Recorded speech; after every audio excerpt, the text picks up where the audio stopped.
ఇప్పటిదాకా ప్రభుత్వానికి సంపూర్ణ మద్దతు ఇచ్చిన విపక్షాలు ఇప్పుడు అసలు కథ బిగించేసి కాల్పుల విరమణ అంశం మీద తక్షణం ప్రధాన అఖిలపక్ష సమావేశం ఏర్పాటు చేయాలని కాంగ్రెస్ డిమాండ్ చేసింది.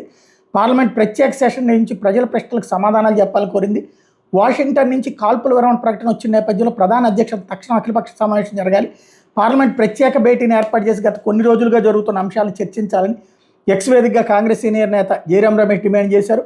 గత 5-6 రోజుల్లో దేశం ఏం సాధించిందో ఏం కోల్పోయిందో ప్రజలకు ప్రభుత్వం చెప్పాలని మరో కాంగ్రెస్ నేత పవన్ కూడా పేర్కొన్నారు. సామాజిక మాధ్యమాల 1971 యుద్ధం సందర్భంగా సైనికులతో మాజీ ప్రధాని ఇందిరాగాంధీ దిగిన ఫోటోను కాంగ్రెస్ పోస్ట్ చేసింది. ఇందిర లేని లోటు కనిపిస్తోందని పేర్కొంది. ఇందిర ధైర్యం చూపారు, దేశం కోసం పోరాడారు, జాతి పౌరుషంతో ఆమె రాజీ పడలేదు అని కాంగ్రెస్ తెలిపింది.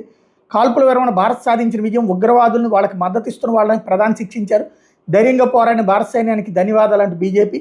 అదే సమయంలో కాల్పుల విరమణ పునరుద్ధరిస్తున్నట్టు భారత్ పాకిస్తాన్ ప్రకటించడానికి స్వాగతిస్తున్నాను. ఇది 2-3 రోజులు ముందు జరిగితే విలువైన ప్రాణాలు పోకుండా ఉండేవంటే ఒమర్ అబ్దుల్లా జమ్మూ కాశ్మీర్ ముఖ్యమంత్రి. ఉగ్ర కార్యకలాపాలకు పాక్ స్వస్తి పలకాలి, భవిష్యత్తులో ఘర్షణలు జరగకుండా జాగ్రత్త పడాలి, ఉగ్రవాద భూతానికి ప్రజలు బలి కాకుండా ఉభయ దేశాలు జాగ్రత్తలు తీసుకోవాలని సిపిఎం. ఈ ఒప్పందం శాశ్వత శాంతికి దోహదపడుతుందని ఆశిస్తున్నట్టు ఆంటోనియో గుటెరస్ ఐక్యరాజ్య సమితి సెక్రటరీ జనరల్. కాల్పుల విరమణ సౌదీ అరేబియా, జర్మనీ, ఐరోపా సమాఖ్య కూడా స్వాగతించినాయి.